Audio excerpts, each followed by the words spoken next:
أستاذ محمد أهلا بك. أهلا وسهلا. يعني 5 أيام وهذه الاشتباكات تقريبا تكاد تكون مستمرة. قوات الأمن موجودة، قوات الجيش موجودة، لكن ما زال القتلى يسقطون في هذه الاشتباكات. لأن هذه الاشتباكات لا تحل لا بقوات الأمن ولا بالجيش ولا بأي عنف من العنف اللي بتمتلكه الدولة ولا بأي طريقة من الطرق التي تتبع والتي لا يمتلك الانقلاب غيرها. وعايز أقول لك أن هذه الاشتباكات ليست الأولى في عمر الانقلاب ولن تكون الأخيرة. الفكرة فين؟ الأول عشان نشوف الخريطة، النوبة هي 5 قبائل أو 5 أنواع من السكان، 3 منهم في النوبة المصرية، ده اللي يعنينا، اللي هو الكنوز والفدكة والعرب. القبيلة الدابودية هي إحدى قبائل الكنوز اللي هم بينتموا للأمير كنز الدولة اللي كان موجود واللي دخل في صراع مع بدر الجمالي أيام الدولة الفاطمية، واللي بدر الجمالي اعتقله ثم قتله بعد ذلك، أعدمه في مصر.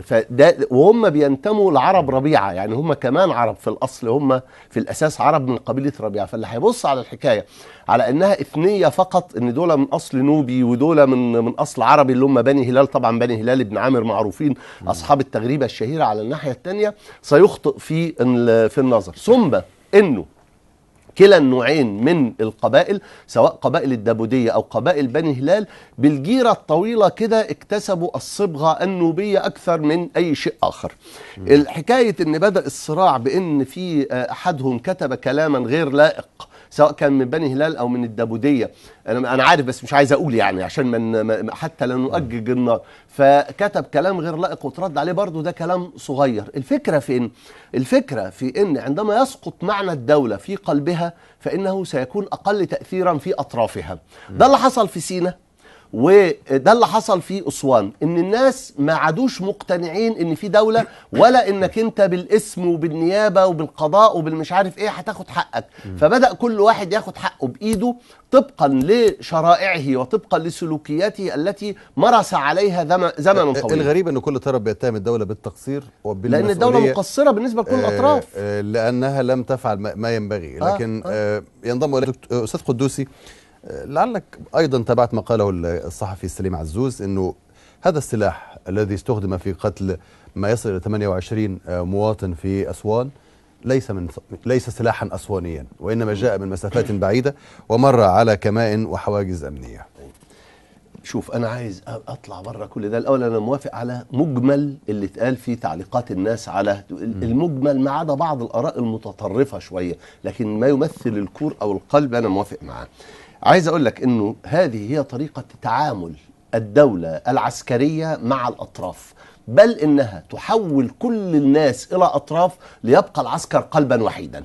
هي دايما احنا شفنا اتعاملت مع سينا ازاي. كل الحكاية في سينا ان الناس دي قبائل لهم شرائعهم، لهم تقاليدهم وأعرافهم، وأنهم يطالبون الناس باحترام هذه التقاليد والأعراف من دون أن يخرجوا على الإطار العام أو النظام العام للدولة. شوف ان دلوقتي بتتخلق عداوة سيكون ضحيتها أهلنا في غرب مصر، في السلوم وفي مطروح وغيرهم، ويخلق الآن وهم جديد وشبح جديد اسمه إن ليبيا بتعمل معسكرات إرهاب ومش عارف إيه عشان تهاجم مصر. خلي بالك، انت داخل في عداء مع السودان اللي هي بتمثل الطرف الجنوبي، وداخل في عداء مع ليبيا اللي بتمثل الطرف الغربي، ومع حماس التي تمثل الطرف الشرقي. ولولا ان الطرف الشمالي هو ميه، كنا زماننا داخلين في عداوه مع ايطاليا ولا مع قبرص ولا مع اليونان، ولا يعني لو ان لينا حدود محدده مع حد. ليه؟ لانه هو كده، هي فكره فرق تسد، وفكره ان تحول الجميع الى اطراف لتبقى انت قلبا واحدا. لما تيجي بقى كما أشرت من قبل أنه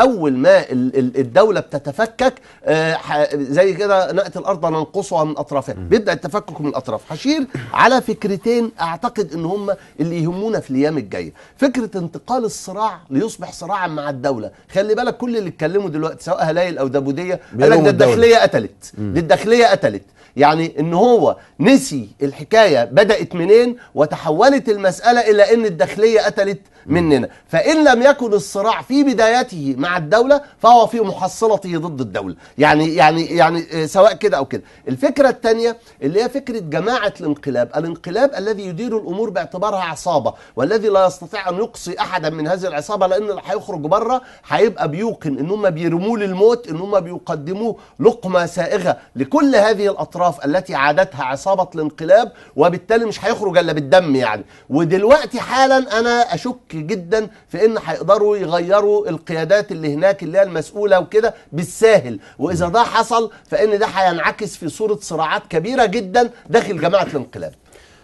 أستاذ محمد القدوسي، كنا نتحدث عن دور الدولة، إيه اللي المفروض الدولة تعمله حالا بالنظر إلى الطبيعة العرقية والطبيعة القبلية في هذا الموضوع؟ أنا عايز أقول لك إن دولة الانقلاب، جماعة الانقلاب لا تملك أن تفعل شيء، لأنها غير مؤهلة أن تعمل شيء. شوف مين ممكن يعمل، مين ممكن يحل هذه المشكلة؟ لابد، شوف مرة أخرى لازم يبقى في دولة تانية في مصر، وإلا فإن تفتت الأطراف هو المنطق الطبيعي. هم قالوا إن مصر كادت أن تقسم في محمد مرسي، لا، هي مصر تقسم على أيديهم، لأن عندما تضعف سلطة الدولة في القلب، ارجع لابن خلدون، لكن عندما تضعف سلطة الدولة في القلب يستطيعوا أن يحلوا. عزيزي أنت يعني حصل في كذا مكان، دلوقتي مين ممكن يحل هذا المشكلة؟ حتى هؤلاء الوجهاء انت اهدرتهم، مش انت. كان مين عفوا لما حصلت فتنة الكشح، مين اللي راح علشان خاطر يطفئ النار وعلشان خاطر يهدي الاوضاع؟ ذهبوا المشايخ اللي هم كانوا بيحظوا بحب الناس، واللي الناس كانوا بيرضخوا او بيطيعوهم او بيطمئنوا الى رايهم.